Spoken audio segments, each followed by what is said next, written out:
Hello, I'm Teresha Young, relationship master coach, and welcome to Real-ationship Talk.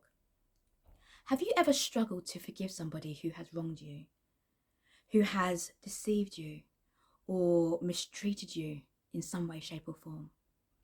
If so, you are not alone. Whether that person was a partner, a friend, a family member, a business associate, or an acquaintance, you can feel a real sense of betrayal and hurt.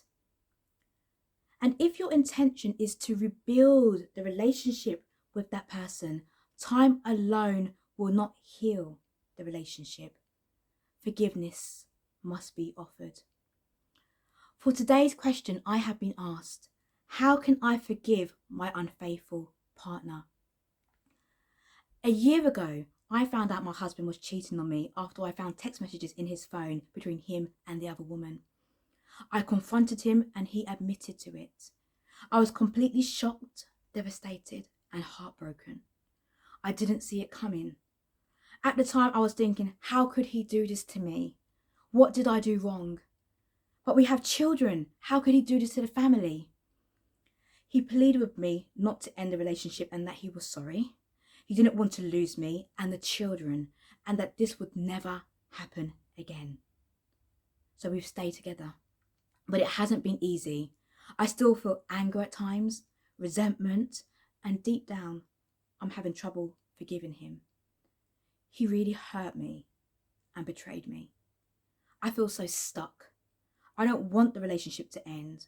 How can I forgive him and move forward?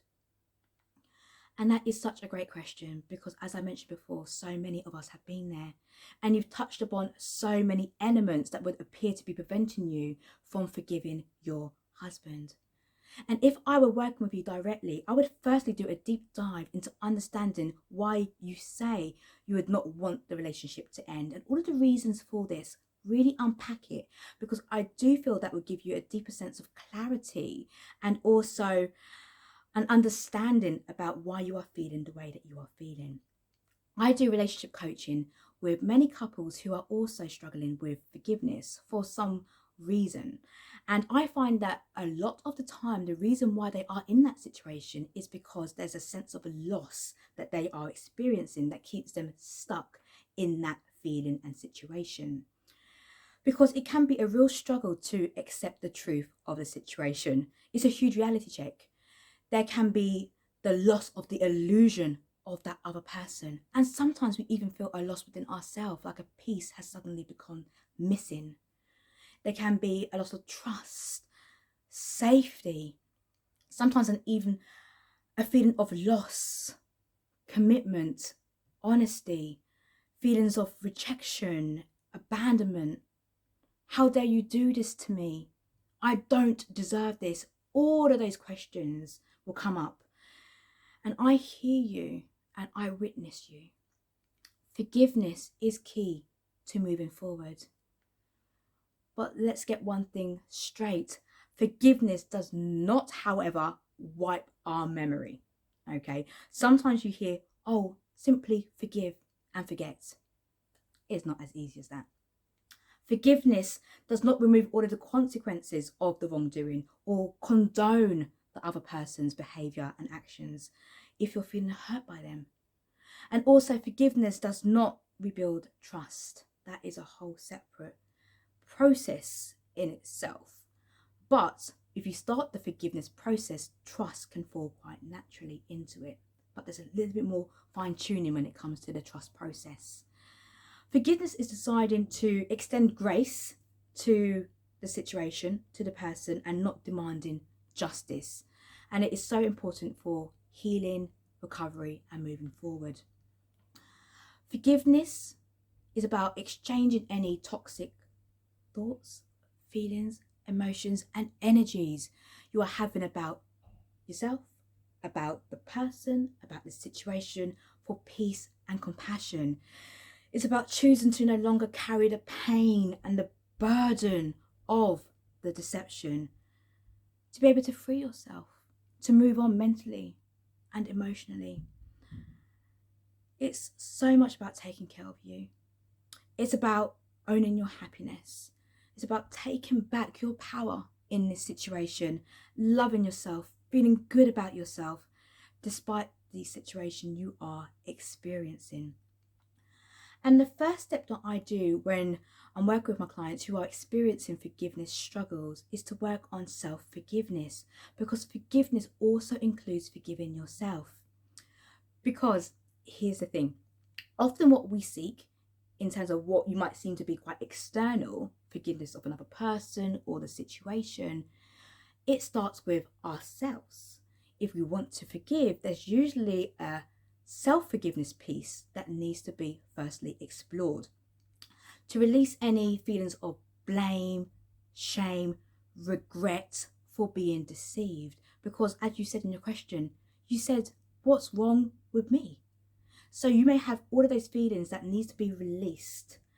And it's important to know that you cannot take responsibility for the other person's actions, but you can take responsibility for your own happiness and finding ways to move forward. When you start to forgive yourself, then it will lead into you trusting yourself more. And when you start to trust yourself more and your decisions and your choices, it can really help to strengthen the connection and relationship that you have with the person that you are intending to rebuild that relationship with. I have several different self-forgiveness techniques and forgiveness techniques that I work with on my clients. One of them is a self-forgiveness declaration, and I would really like to be able to explore that with you and everybody listening to this, watching this today, if you are experiencing forgiveness issues. So firstly, grab yourself a pen and a piece of paper as you're going to create 4 sentences. Pause the video or audio to get yourself those tools. Now, the first sentence is, I want to forgive myself for, and list everything that you want to forgive yourself for. And you may even find that there are things from the past that are not even associated with the situation that start to come up. Write it all out. If it's a couple of sentences, let it go. Just release it, let it go. I want to forgive myself for. The second sentence is, I now choose to release my feelings of. Now, these are any feelings that may be getting in the way or blocking you from forgiving the situation and forgiving yourself, such as anger, pain, maybe even fear, envy, vengeance, and so on. Everything. I now choose to release my feelings of. Let it all out. The third sentence is, I acknowledge that forgiveness benefits me as I will feel. Now, what benefits would you get from forgiving yourself, from forgiving the situation? How would you feel? How would your attitude be better? How would your behavior be different? Now, when you can think about all of the benefits, it helps to strengthen your desire and your motivation to forgive. And preferably, please state positive feelings rather than the lack of negative feelings. So I want to feel more peaceful rather than less angry. So state the good feeling that you would like. And the fourth sentence is, I commit myself to forgiving myself, and I accept the peace and freedom which forgiveness brings. I'll say that again. The fourth sentence is, I commit myself to forgiving myself, and I accept the peace and freedom which forgiveness brings. Now that is your self-forgiveness declaration.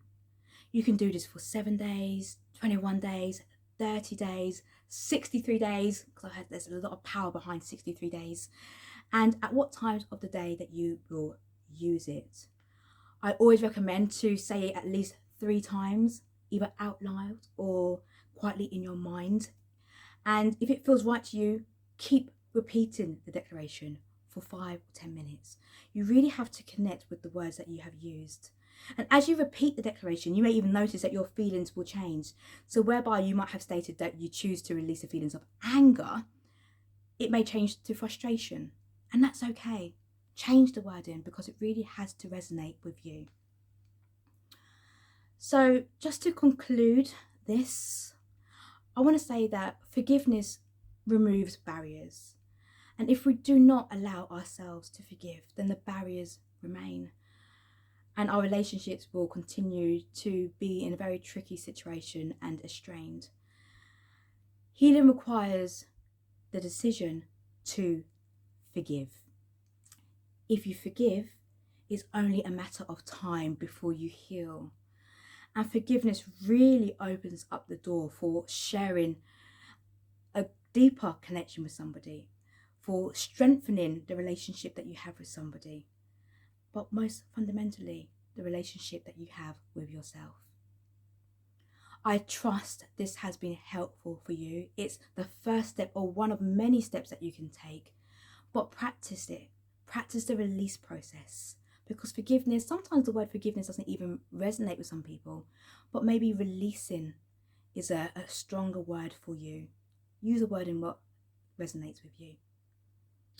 Now, if you are watching this and you're thinking, I am really struggling with forgiveness, forgiving whatever situation that may be in your life or another person, or even forgiving yourself, then do feel free to reach out to me, because I would love to see how I can help you on a one-to-one basis and really start to unpack anything that may be stopping you from releasing yourself from that situation. You can visit my website, www.tereshayoung.com. And also you can DM me across all social media platforms, and you can find me as Teresha Young. Because I hear you, I witness you, and I'm here for you. Until next time, take great care of yourself and other people.